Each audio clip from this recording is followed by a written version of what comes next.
ये प्रोग्राम है write a program to check whether a number is fascinating number और not. तो fascinating number क्या होता है? कोई भी एक नंबर सपोज 192, इसको अगर हम लोग मल्टीप्लाई करें इनटू 1 तो ये होगा 192। फिर से अगर इसको 192 को अगर मल्टीप्लाई करें इनटू 2 तो ये होगा 384।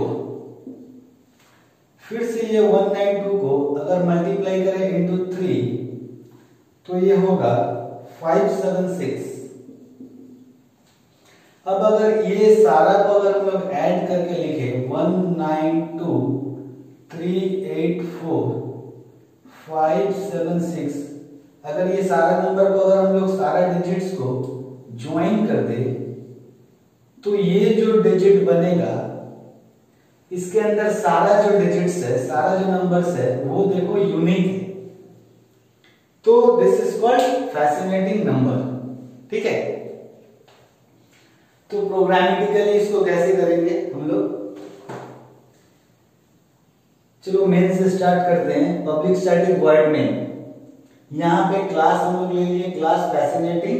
ठीक है, उसके बाद हम लोग यहाँ मेन पे आ जाते हैं। Public static void main scanner s equals to new scanner system dot in. Fascinating f1 equals to new fascinating. ये फैसिनेटिंग क्लास का एक ऑब्जेक्ट क्रिएट कर रहे हैं यहाँ पे हम लोग f1 नाम का, equals to new fascinating. Enter a number, तो हम लोग यहाँ पे ये एग्जांपल ले लेते हैं 192। तो 192 हो गया n का वैल्यू। अब ये क्या किए हम लोग यहाँ पे इंटीजर डॉट टू स्ट्रिंग करके ये 192 को हम लोग स्ट्रिंग में कन्वर्ट कर लिए स्ट्रिंग p।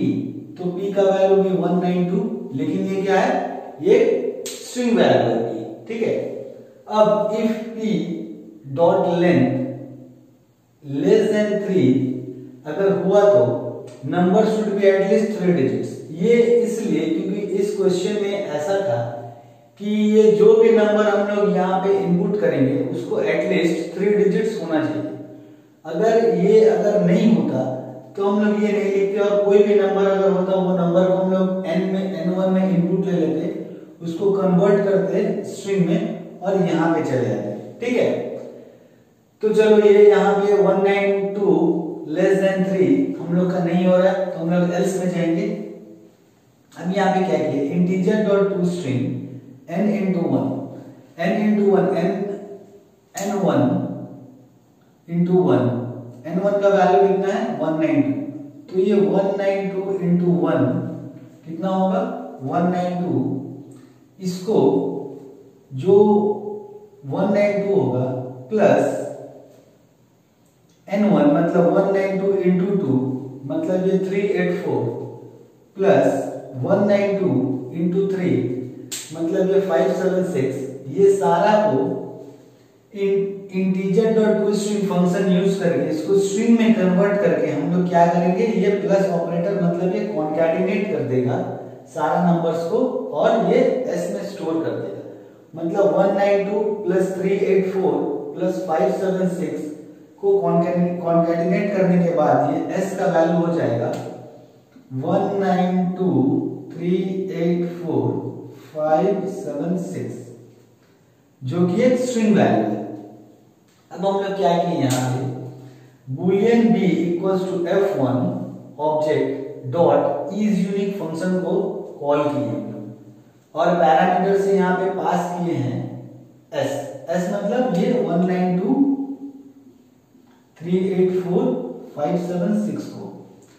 तो ये इज यूनिक फंक्शन कॉल हुआ है। यहाँ पे इज यूनिक फंक्शन के बाद स्ट्रिंग u ये पैरामीटर में आएगा और ये q का वैल्यू 192 384 576 हो जाएगा। ठीक है, अब यहाँ पे देखो int f इक्वल्स टू 0 और लेंथ दो वेरिएबल बनाए हम लोग। q डॉट लेंथ को हम लोग len में स्टोर किया, मतलब ये q का लेंथ कितना आएगा? 1 2 3 4 5 6 7 8 9। लेंथ का वैल्यू हो जाएगा 9। For int i equals to 0 i less than length minus 1 i plus plus, इसके अंदर फिर से j equals to i plus 1, j less than length j plus plus, मतलब दो नेस्टेड लूप चलाए यहाँ पे 1 9 2 3 8 4 5 7 6, तो i कितना है 0 है, 0 1 2 3 4 5 6 7 8, तो i यहाँ पे खड़ा है 0 मतलब ये, और j का वैल्यू कितना i प्लस 1 मतलब 0 प्लस 1 मतलब j यहाँ पे, ठीक है। तो अब ये q dot char at i मतलब कैर एट i मतलब i का वैल्यू 0 है मतलब ये 1 equals to q dot char at j का वैल्यू कितना है 9। अगर ये दोनों इक्वल हुआ तो f इक्वल्स टू 1 करके हम लोग ब्रेक कर देंगे। क्यों ये कंडीशन डाले, क्योंकि अगर मान लो अगर ये और ये i और j अगर इक्वल हो जाता है, दोनों अगर सेम नंबर हो जाते हैं तो यूनिक नंबर नहीं होगा, इसका मतलब क्या है ये नंबर रिपीट हो रहा है, ठीक है, इसलिए ये कंडीशन है। तो यहाँ पे ये हम लोग का कंडीशन ट्रू नहीं होगा, तो फिर से j प्लस प्लस, तो j प्लस प्लस जब होगा तो j यहाँ पे आएगा और ये चेक करेगा i मतलब 1 से, और यहाँ j का वैल्यू 2, तो ये 2 इक्वल हो रहा है या नहीं, 1 और 2 इक्वल नहीं होता है, फिर से ये वापस j प्लस प्लस होगा, यहाँ पे आएगा तो यहाँ पे 3 आएगा, 1 इक्वल्स टू 3 भी नहीं होता है, फिर से j प्लस प्लस यहाँ आएगा और ये वैल्यू क्या आएगा इसका कैरेट j का 8, तो 1 इक्वल्स टू 8 नहीं होता है, ऐसे फिर j प्लस प्लस यहाँ आएगा तो इसका वैल्यू होगा 4, फिर j प्लस प्लस तो 5, फिर j प्लस प्लस 7, फिर j प्लस प्लस 6, तो ऐसे करके ये चलेगा, ठीक है, और कोई भी वैल्यू 1 इक्वल्स टू ये 4 5 6 नहीं होगा, फिर से ये लूप ब्रेक होकर फिर से ऊपर जाएगा i प्लस प्लस मतलब i का वैल्यू होगा 1 और j का वैल्यू होगा i प्लस 1 मतलब 0, 1 प्लस 1 मतलब 2, j यहाँ से स्टार्ट होगा, तो i में एक्सट्रैक्ट हो क्या आएगा 9 कैरेट i में, और j में एक्सट्रैक्ट हो क्या आएगा 2, तो 9 इक्वल्स टू 2 नहीं होता है, फिर j प्लस प्लस 3 आएगा वो भी नहीं होता है, 4 आएगा वो भी नहीं होता है, ऐसे करके पूरा j अप टू 8 तक जाएगा, ठीक है। फिर उसके बाद ऊपर जाएंगे हम लोग, फिर i प्लस प्लस मतलब i का वैल्यू 2, तो यहाँ पे 2 और j i प्लस 1 मतलब j यहाँ से स्टार्ट होगा, 2 इक्वल्स टू 3 नहीं होता है, फिर j प्लस प्लस यहाँ इक्वल्स टू 8 भी नहीं होता है, फिर j यहाँ इक्वल्स टू 4 भी नहीं होता है, फिर j यहाँ 2 इक्वल्स टू 5 7 6 कुछ नहीं होता है, तो फिर यहाँ पे ऊपर आएंगे i प्लस प्लस, तो i यहाँ आएगा और i का वैल्यू होगा कैरेट i का वैल्यू 3। इसी तरह ये फिर j i प्लस 1 मतलब j यहाँ आएगा, तो 3 इक्वल्स टू 8 नहीं होता है, ठीक है। इसी तरह ये j लूप वापस से यहाँ आएगा, यहाँ आएगा, यहाँ आएगा, यहाँ आएगा और कुछ भी इक्वल नहीं होगा, 3 इक्वल्स टू 6 भी नहीं होता है, फिर से i प्लस प्लस होके 4 होगा तो यहाँ आएगा और j i प्लस 1 मतलब 5, तो i का वैल्यू 8 और j का वैल्यू 4 नहीं होगा, फिर j प्लस प्लस होके यहाँ आएगा तो 5 भी नहीं होगा, j प्लस प्लस होके यहाँ आएगा तो 7 भी नहीं होगा, j प्लस प्लस होके यहाँ आएगा तो 6 भी नहीं होगा। इस तरह से ये कोई भी कंडीशन मैच नहीं होगा। अगर ये हुआ, अगर कोई यहाँ पे अगर क्यों नहीं हो रहा है, क्योंकि यहाँ पे कोई भी डुप्लीकेट नंबर नहीं है, ठीक है, रिपीटेड नंबर नहीं है, सारा नंबर देखो यूनिक है। अगर कोई नंबर होता, अगर ये i और j का वैल्यू इक्वल हो जाता है, यहाँ पे ये कंडीशन ट्रू हो जाता, तो f इक्वल्स टू 1 होके ये ब्रेक हो जाता, ठीक है। इसी तरह i 5 में आएगा और j यहाँ से स्टार्ट होगा, फिर j यहाँ आएगा, यहाँ आएगा नहीं इक्वल होगा, फिर i यहाँ आएगा, फिर j यहाँ और यहाँ चलेगा, मतलब 7 8, तो 5 इक्वल्स टू 6 7 होता है, 5 इक्वल्स टू 6 भी नहीं होता, फिर जब i यहाँ आएगा तो j यहाँ आएगा और 7 इक्वल्स टू 6 भी नहीं होता।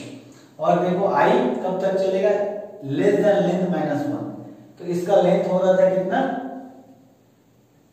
9 माइनस 1 मतलब 8 से लेस देन मतलब i 7 तक ही चलेगा और j चलेगा लेस देन लेंथ मतलब लेंथ का वैल्यू कितना था 9, तो लेस देन लेंथ मतलब 8 तक।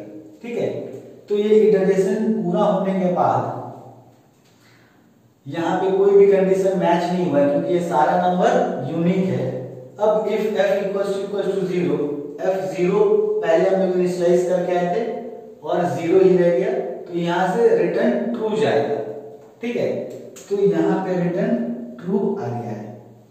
अगर यहाँ पे यूनिक डिजिट नहीं होता, अगर मान लो कोई डिजिट रिपीट होता, तो ये क्या होता है, ये कंडीशन ट्रू होके f का वैल्यू 1 होता और फिर ब्रेक होता और फिर यहाँ से निकलते हैं हम लोग, तो if f equal to 0 true नहीं होता क्योंकि f का वैल्यू तो 1 है, तो ये else रिटर्न करता फॉल्स, तो यहाँ से फॉल्स जाता।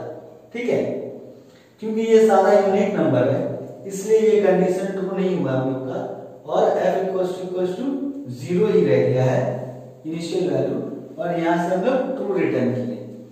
अब यहाँ से रिटर्न हुआ ट्रू, तो if b equal to true एकदम सही में ट्रू रिटर्न हुआ है, b का वैल्यू ट्रू ही है, तो n1 मतलब 192 इज अ फैसिनेटिंग नंबर।